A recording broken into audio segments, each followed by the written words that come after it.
Thioune comme ni ma ko annoncé ki nga xamante ne moom mooy Awa Bokarr Ly jamono ji nag mi ngi nekk au cœur des polémiques après sa nomination au collège du Conseil national de régulation de l'audiovisuel ñu gën ko xam ci CNRA donc mu nekk yi tamit une nomination controversée par la majeure partie des patriotes en raison de ses positions politiques dans le passé donc mu nekk yi tamit une personnalité boo xamante ne daan na yëkkati ay kàddu yu ñagas di ko teg à l'époque ci ki nga xamante ne moom mooy Ousmane Sonko surtout sur le dossier bi nga xamante ne amoon na digganteem ak Adji Sarr sànq gis nañu Fadilou Keita yëkkati ay kàddu ci bile mbir Amadou Baye tamit àddu nañu waaye l'honorable député Guy Marius Sagna jot na tamit joxe son appréciation dans cette situation alors Thioune ñu bëggoon am sa jàngat concernant nomination mi nga xamante ne polémique bi mi ngi gën di empirer wu.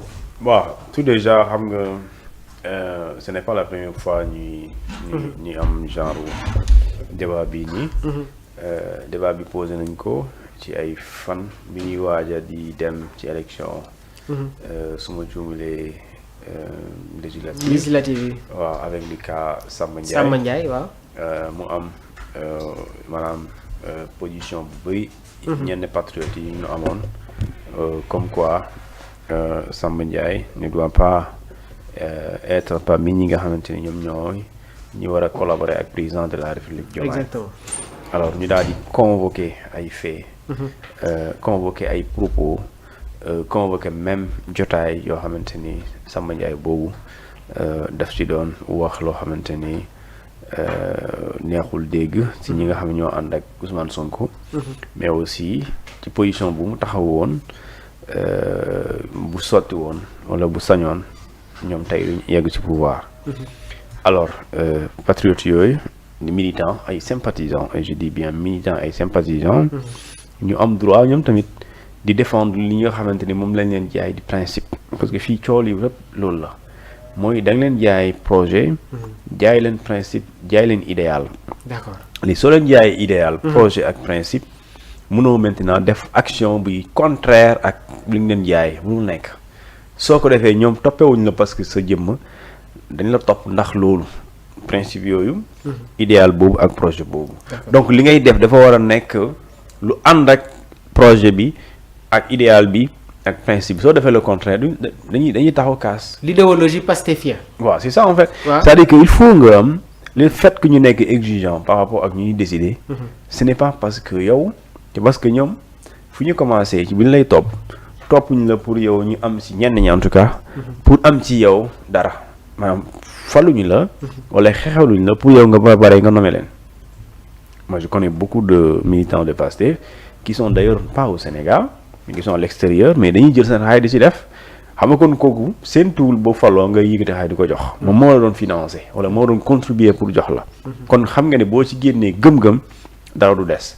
léegi gëm-gëm boobu nag soo ko biggee di def action yu warook ak gëm-gëm yooyu day taxaw wax ak yow. D'accord yaa ngi dégg léegi nag taxaw a wax ak ñoom léegi nag il faudrait ci projet boobu ñu xamal leen ñu gën leen fàttali ne suñu demee ba yegg ci nguur gi yéenay suñu militant yéen votel yéenay suñu sympathisant yéen a battre campagne yéen ngeen seen xaalis waaye suñu toogee ci nguur gi doxalin bi mënul bokk ak doxalinu parti.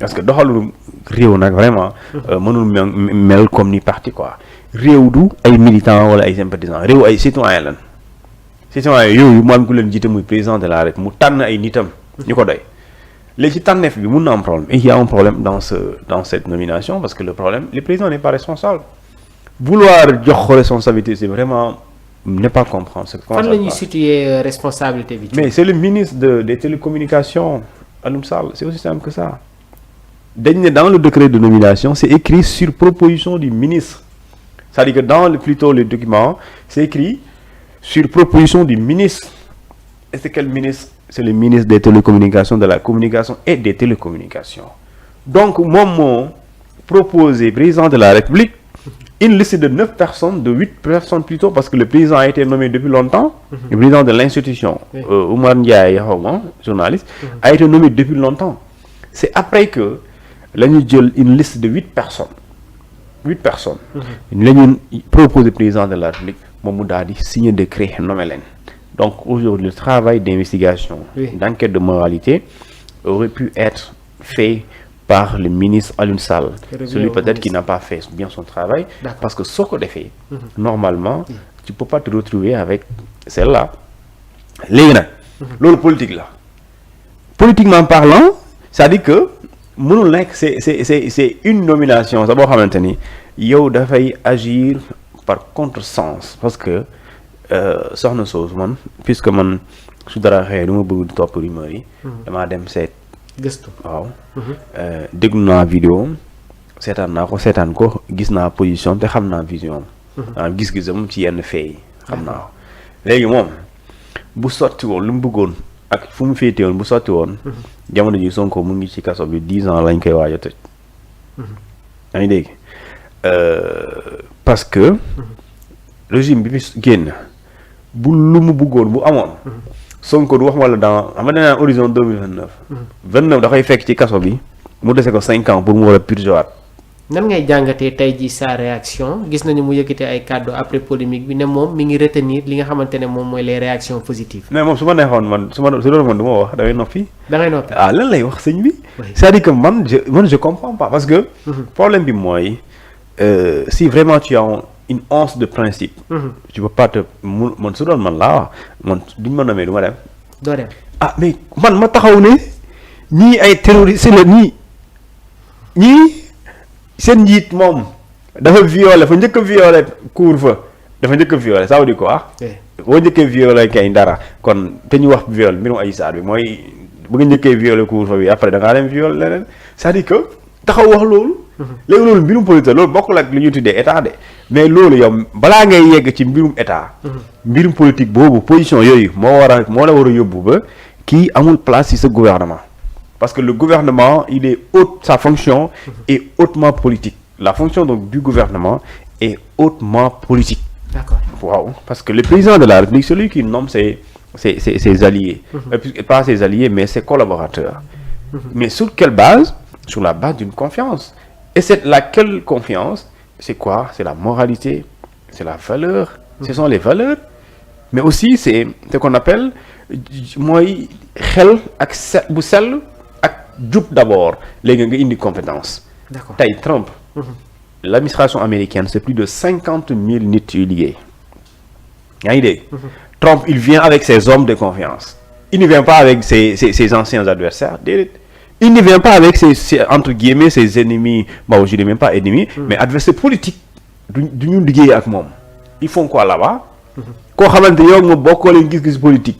Yow sa gis-gis politique jàpp nga ne pour nga doxal réew mi il faut nga jaar géej gi dem ba Ziguinchor ñibbi si.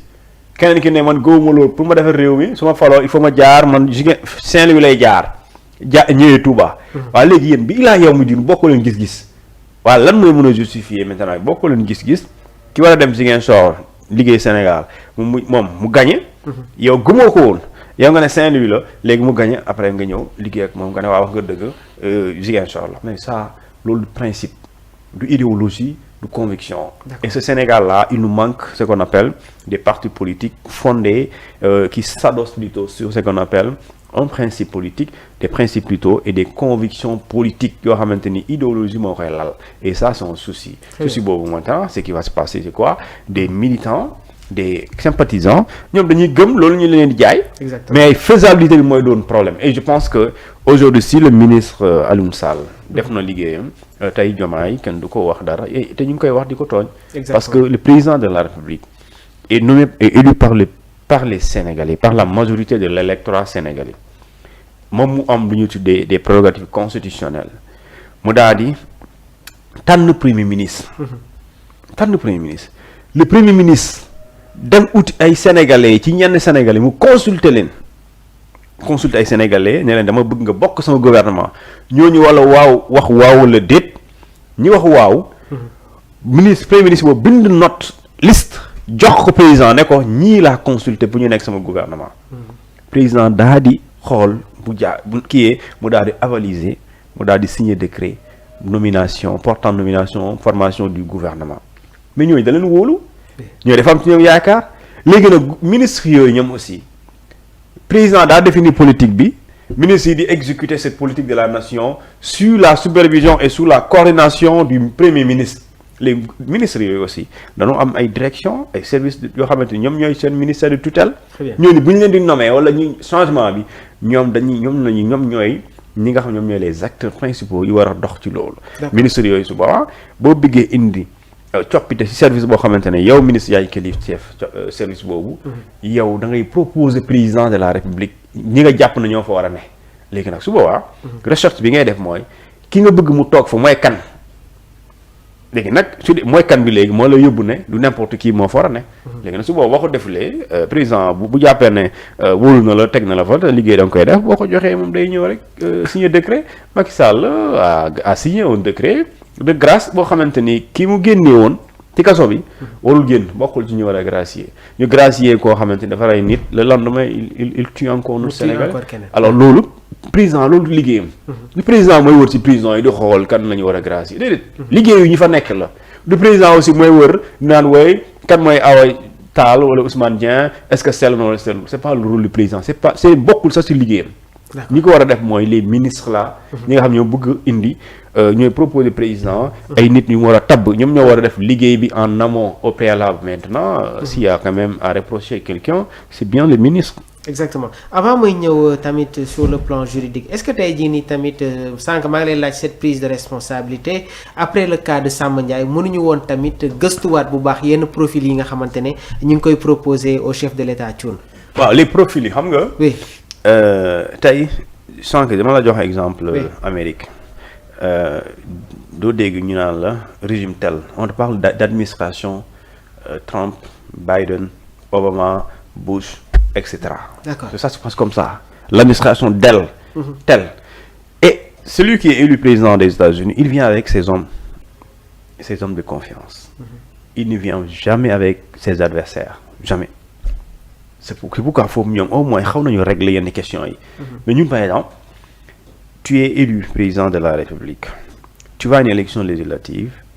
Nous avons pour mettre les bâtons dans les roues. nga dugg kaso ñu lay enfoncé ñooñu yow nga dem yàlla def situation bi changé nga nekk président de la République ngeen jiite. ñoom ñoo ne oui nous soutenons ce groupe parce que c'est le meilleur choix c'est quoi ce bordel loolu mooy loolu mu gëm-gëm. Ce n'est pas ce qu'on appelle une conviction c'est pas ça surtout sauf du sérieux. Sérieux mooy quand je dis sérieux mooy li ngay def tegoo ko ci gëm-gëm tegoo ko ci principe li fi am mooy sa intérêt moom nga topp sa intérêt nga topp gis nañu fii législative yi. ñoo xamante ni daaw ci heure bi ñu ngi woon ci Macky Sall. daaw ci heure bi ñu ngi woon ci Macky Sall muy waaj a def waxul lettre troisième mandat bi mu leer na bu ci àndoon dañ ciy ànd. waxuñ ci ñu koy jàppale ñi nekk sax ay député à l'Assemblée nationale. ci boobu ñooñu député ñoo voté Macky Sall pour mu reporter loo xamante ni constitution moo wax ne élection présidentielle président mënu ko reporter. député yooyu signé ko député yooyu ñoom ñoo soutenir ren parce que da mooy gëm-gëm. constitution précisé wax na lii mënul nekk. yow député nga toog président bëgg ko parce que yéen a ànd nga ànd ci moom en violer la ko la constitution ce n'est pas du sérieux loolu je dis bien maintenant. ces militants de Pastef et ces sympathisants man politiquement je les comprends parce que dañoo combattre pour un projet qui leur a été vendu.